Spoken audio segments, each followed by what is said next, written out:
একজনের এক নেকি লাগবে জান্নাতে যেতে, আল্লাহ বলবে রাখলাম তোর ফাইল, দিলাম তোকে সুযোগ, সিদ্ধান্ত দিলাম না দুযোগের, যা এক নেকি টুকায় নিয়ে আয়। তো কিয়ামতের মাঠে সমস্ত আপনজনের কাছে যাবে, কেউ নেকি দিবে না, নৈরাশ হয়ে চলে আসবে, ভাববে দুযোগ অবধারিত।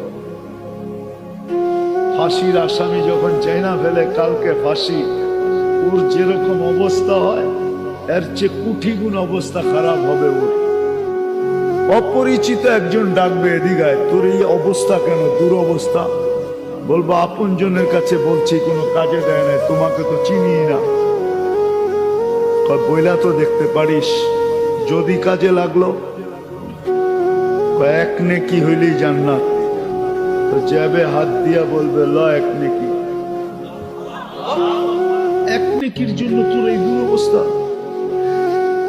তো ও এক নেকি পাইয়া অতটুক খুশি হবে, ওর চেয়ে কোটি গুণ খুশি হবে কেউ যদি আকাশের চাঁদ হাতে পায়, যতটুকু খুশি হবে এর চেয়েও কোটি গুণ যাবে। জয় আল্লাহকে বলবে এক নেকি নিয়ে আসছি, আমার ফাইলটা লন।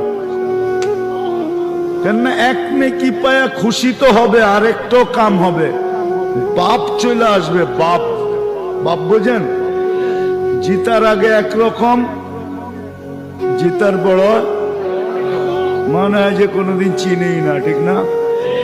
আর জিতার আগে গেলে মনে হয়েছে যে কলজাটার মধ্যে মনে হয় ঢুকায়া সিলাই মিলাই কইরা আমারে ওখানেই রাখবো, ঠিক না? তো ও যখন এক নেকি পেয়েছে পাসতো, তো বাবা পড়বো যে আমার ফাইলটা লন, এক নেকি লইছি লন। আল্লাহ হাসবে আর বলবে কে দিল তুমি নেকি? তো বাবের সাথে বলবো কিয়ামতের মাঠে কি আপনি একলাই, আর কেউ নাই? আল্লাহ হাসি দিয়া বলবে যে দিছে নেকি ওরে ধরে নিয়ে আয়। তো যা করবো চল ভাই, আল্লাহ ডাকে, এতক্ষণ তো ভালোই আছিলাম, নেকি দিলাম আর বিপদে পড়লাম, চল যাই আল্লাহর কাছে।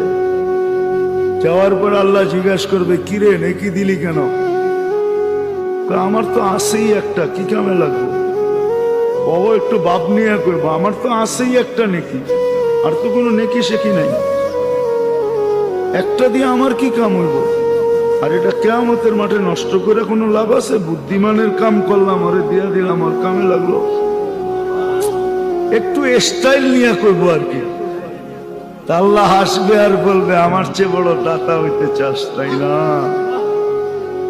যে জিতা গেছে ওরে বলবে খুশ বিয়া দিয়া আখি, তোর ভাইয়ের হাতে ধর, চল জান্নাতে।